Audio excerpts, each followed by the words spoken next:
Hello mes petits jaillots, bienvenue sur ma chaîne, j'espère que vous allez bien. Aujourd'hui on se retrouve pour une nouvelle vidéo avec le tag telle mère, tel fils. Bon, normalement c'est telle mère, telle fille. C'est en fait un tag qui a été lancé par Oscar que j'ai juste trouvé trop cute, trop mignon. Et étant donné que c'est la fête des mères la semaine prochaine et que le tag est à reprendre justement pour que l'idée se développe un petit peu, je trouvais ça super sympa de le faire sur ma chaîne pour faire un petit clin d'œil à ma maman. Alors, sans blablater pendant une demi-heure, de quoi s'agit-il? Il s'agit tout simplement d'une série de questions qui concernent la relation entre notre maman et nous, à laquelle nous répondons. Voilà. Donc, vous l'avez compris, aujourd'hui ce sera du 100% blabla, ce sera du 100% niaiseul, parce qu'on adore nos mamans et qu'on fait des bisous à nos mamans. C'est parti! Alors, la première question c'est: quel était le surnom que te donnait ta mère lorsque tu étais petit? Sans grande surprise, c'était Jojo. Voilà, il n'y a pas plus simple, c'est un sans surprise. Donc non, voilà, Jordan, Jojo, c'était mon diminutif, j'ai toujours eu ce surnom là. Après forcément, je crois que je suis passé par tous les ma puce, mon chéri, mon poussin, j'en sais rien. Franchement, je me souviens même plus de tous les surnoms que j'ai pu avoir. Mais celui qui revenait vraiment constamment et qui était le plus fréquent et le plus régulier, c'était Jojo. Je pense d'ailleurs que c'est toute ma famille qui m'appelle comme ça en fait. Ensuite, comment appelles-tu ta mère? Tout simplement maman ou ma petite mamounette. C'est genre mon petit surnom que je lui donne assez régulièrement quand même. D'ailleurs, c'est dans mon téléphone. J'ai un mamounette avec un petit cœur. Bah oui, parce qu'on aime être niais et parce qu'on aime nos mamans et parce qu'elles nous ont donné la vie, d'accord? Ensuite, quelle est l'énorme bêtise que tu as fait étant petit et que tu n'as jamais avoué à ta mère? Je sais pas. Franchement, ça devait probablement être un truc du genre une mauvaise note ou un truc comme ça que j'avais caché sur une année scolaire ou je sais pas. Enfin, ça devait être, franchement, je sais pas, ça devait être un truc du genre. J'étais pas du tout un gamin à bêtises et j'ai pas le souvenir d'en avoir fait beaucoup quoi. Selon ta maman, quel est le plus gros manquement aux bonnes manières? Clairement, pour ma mère, je pense que c'est laver son linge sale en public. En gros, c'est tu ne t'engueules pas quand tu reçois du monde, tu ne t'engueules pas quand tu vois des gens, quand il y a des gens externes en fait à la cellule familiale. Et ça, c'est vraiment les souvenirs les plus marquants que j'ai de mon enfance, je crois. C'est genre ma mère qui, vous savez, vous voyez le genre de regard qui vous glace en un instant et qui veut dire: ah ouais, t'as voulu m'afficher? Attends qu'on soit rentré à la maison. Et c'est le genre de truc où ça, tu faisais pas le malin. C'est le genre de truc où tu fermais ta gueule et t'attendais en disant je vais mourir. Voilà, c'était. Je pense que c'est vraiment la chose qui agace le plus ma mère. C'est lorsqu'on vient à créer une esclandre ou à commencer à s'engueuler devant les gens. Elle déteste ça, mais genre elle déteste ça. Quelle est la bonne manière que ta maman t'a transmise et que tu souhaites également transmettre à tes enfants par la suite? Tout simplement les règles de politesse de base, c'est-à-dire dire bonjour, au revoir, merci. Aujourd'hui, j'ai l'impression que c'est devenu exceptionnel des fois de dire bonjour aux gens, ou de leur dire au revoir, ou de les remercier d'avoir fait quelque chose, ou sans même dire de faire quelque chose. Enfin, on t'amène quoi que ce soit, tu dis merci. Enfin, pour moi, ça me paraît évident, mais j'ai l'impression qu'il y a un gros manquement aujourd'hui. Et ma mère est quand même, et a toujours été très à cheval concernant tout ça. Et c'est évidemment quelque chose que je transmettrai à mes enfants par la suite parce que je peux pas faire autrement quoi. Vraiment je pense que c'est ça, c'est sois poli, sois toujours souriant et respecte les autres quoi. Voilà, être respectueux et poli. Ça me paraît tellement évident que enfin mais bon. Quel est le geste beauté que tu tiens de ta maman? Alors ça, sans hésitation, ce sont les masques pour le visage. Quand je suis arrivée à mes 13-14 ans, que donc ma peau commençait à changer, j'ai eu la chance, j'ai pas eu une grosse acné ou quoi que ce soit, mais ma mère était tout le temps en train de me dire fais un gommage, fais un masque, mais genre H24, et je détestais faire ça, alors qu'aujourd'hui je suis en kiff et que j'achetais tous les masques du monde. À l'époque j'avais vraiment horreur de ça, c'était quelque chose qui m'agaçait, et toutes les semaines ma mère était là, bah non, bah tu vas aller faire un gommage, tu vas aller faire un masque, c'est important, ça te servira plus tard, il faut que tu entretiennes ta peau, c'est important. Et elle avait tellement raison. Elle avait tellement raison. Je pense qu'aujourd'hui elle s'en mord les doigts de voir à quel point je ne pense que au masque et à la beauté. Mais bon. Donc clairement c'était les masques et voilà, c'était gommage, masque, vraiment les soins de la peau classique. Pareil, appliquer une crème, enfin vraiment. Voilà, c'était le geste beauté de ma maman. C'était vraiment d'entretenir sa peau, elle l'a toujours fait et elle a toujours fait en sorte que je le fasse aussi. Quels sont les 3 commandements mode de ta maman?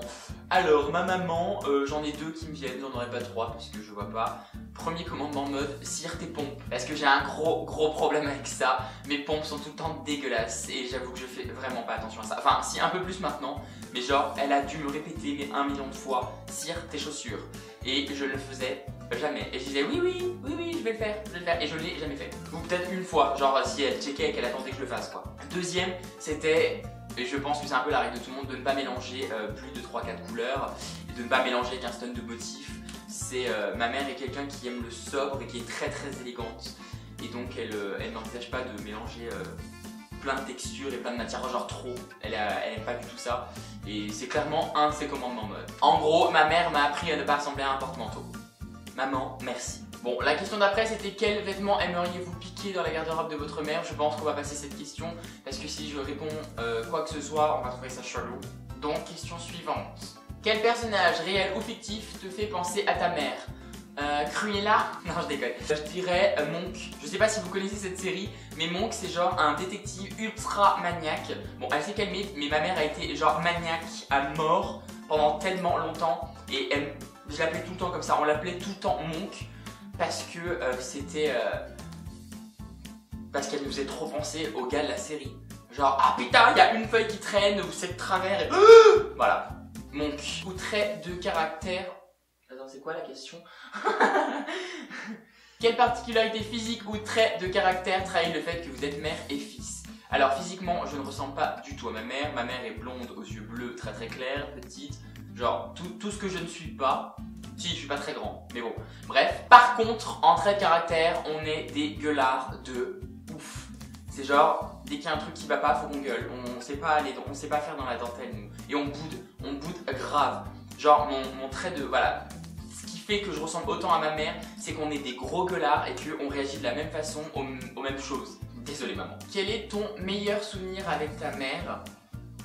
C'est chaud comme question, j'ai tellement bons souvenirs avec ma mère, genre j'ai plein de bons moments avec elle, j'ai plein de... Franchement, je sais pas. Si on veut la jouer un peu niais, je dirais que c'est genre... une fois que je vivais plus chez mes parents et que j'ai retrouvé ma mère après une longue période sans la voir, c'est très récent en fait comme souvenir, parce que ça remonte à il y a quelques années, mais c'était un des plus beaux souvenirs que j'ai eu, c'était genre, j'étais tellement... C'était ma mère, mon père, ma famille, mais de retrouver ma mère après autant de temps, j'étais surexcité, j'étais comme un dingue tout le long du trajet et tout, j'en pouvais plus. Et quand je l'ai retrouvée, j'étais tellement heureux d'enfin être avec elle. Donc je pense vraiment que ça fait partie de mes plus beaux souvenirs que j'ai eu, c'était voilà, de la retrouver après l'absence et après le manque. Parce que ma maman, je l'aime beaucoup fort et que je vis loin d'elle et que c'est dur. En fait, je viens de me rendre compte en lisant les questions que je les ai pas lues dans l'ordre, que j'en ai sauté deux, que j'y suis revenu après. Bon, c'est pas grave, hein, on dira que c'est à peu près dans le bon sens.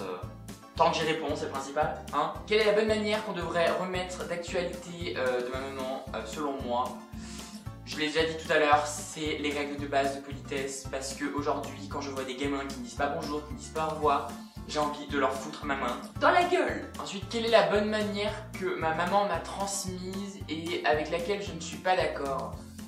Pour être très honnête, tout ce que m'a transmis ma maman dans l'ensemble, je suis plutôt d'accord avec. Et le jour où j'ai des enfants, si j'ai des enfants un jour, j'aimerais vraiment retranscrire le même schéma, suivre vraiment la même voie parce que en grandissant, il y a des choses avec lesquelles j'étais pas d'accord quand j'étais ado et je me suis rendu compte que c'était une très bonne chose. Aujourd'hui, à la rigueur, il y a juste un truc, ma mère fait tout le temps enlever ses chaussures à tout le monde quand les gens arrivent et genre moi je le fais pas parce que genre quand t'as un pote qui pue des pieds et que tu lui demandes de retirer ses pompes, il se décompose, bichette. Je suis désolé, c'est pas glamour mais c'est tellement vrai. Donc des fois je me dis que c'est pas toujours une très bonne chose. Complète cette phrase. Comme maman dit toujours, eh bien comme maman dit toujours, il faut avoir un rythme dans la vie. Il faut se coucher tôt pour avoir un sommeil récupérateur et se lever en pleine forme et faire les choses correctement et profiter de sa journée. Un rythme. Ma mère est obsédée par les rythmes. C'est genre le truc, je crois que s'il y a un mot que j'ai le plus entendu dans ma vie, dans la bouche de ma mère, c'est le mot rythme. Parce que je suis un octambule, que je vis la nuit et que je me couche excessivement tard, ce qui fait que ça me décale et qu'après je suis fatiguée, ou pas d'ailleurs. Et ma mère n'a cessé de me répéter tellement de fois, il faut que tu aies un rythme, Chantal. Et c'est vraiment la phrase que j'adore qu'elle me répète, parce que on le sait qu'elle va continuer de nous le dire. À chaque fois que je vais lui dire je suis fatiguée, elle me dit c'est parce que tu te couches trop tard. Je sais pas si ça vous le fait, genre il y a des trucs chez votre mère où vous savez que de toute façon quoi que vous disiez, il y a un truc, elle va le ramener à ça en fait. C'est genre toujours, j'adore, ou pas d'ailleurs. Si tu pouvais graver une phrase dans le cœur de ta maman, qu'est-ce que ce serait? Bah c'est évident, je pense que c'est un peu classique comme réponse, mais c'est je t'aime. C'est même pas une phrase, c'est juste un petit verbe conjugué et je t'aime et je suis fière de toi et je t'aimerai toujours. Et je voudrais qu'elle l'oublie jamais et qu'elle se le répète tous les jours. C'était super niais, mais je le pense vraiment. Et je pense globalement, on aura tous tendance à répondre ce genre de choses. Et la dernière question piège à laquelle je ne peux pas répondre, quel sera le prochain cadeau que tu lui offriras? Je ne sais pas. Je ne sais jamais. Je suis une brêle en cadeau, que ce soit pour ma maman, pour n'importe qui, je suis une grosse brêle en cadeau. Ce qui fait qu'à chaque fois, je suis en mode, tu peux me faire une liste s'il te plaît? Donc voilà, je ne sais pas. Étant donné que de toute façon, je ne vois pas ma maman régulièrement, qu'en moyenne, je la vois 2 fois par an. Je serai pas avec elle pour la fête des mères, donc je sais pas ce que je vais lui offrir, je sais pas quand je vais la voir, je ne sais pas. Et voilà, nous avons répondu à toutes les questions, cette vidéo est terminée. Évidemment, on embrasse toutes les mamans du monde, on embrasse tous les enfants du monde et on embrasse aussi toutes les personnes qui n'ont pas forcément la chance d'avoir leur maman auprès d'eux. Parce que ouais, il faut quand même s'estimer heureux et chanceux d'avoir une maman. Ça nous paraît quelque chose de normal, mais c'est pas forcément le cas tout le temps. Et c'est bien de le rappeler de temps à autre. J'espère en tout cas que cette vidéo vous aura plu. N'hésitez pas à me dire juste en dessous en commentaire ce que vous en avez pensé. Me dire aussi d'ailleurs d'autres choses qui peuvent concerner votre maman, répondre à certaines des questions auxquelles moi j'ai répondu. Et n'hésitez pas d'ailleurs si vous avez je n'arrive plus 1,84. Et n'hésitez pas si vous avez votre propre chaîne à reprendre le tag et à répondre aux questions à votre tour. Parce que je trouve vraiment ce tag hyper chouette.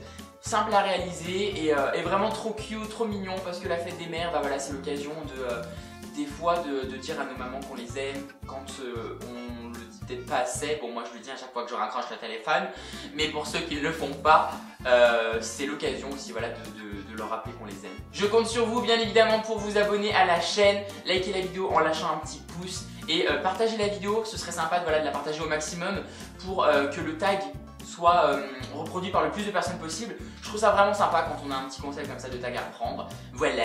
En attendant, moi je vous dis à très vite et je vous fais tout plein de bisous. Des bisous. C'est quoi ces questions? Bon bah ouais. Oh, ça sonnait super Maxime ça. N'hésitez pas si vous avez votre propre... Je n'arrive pas à parler.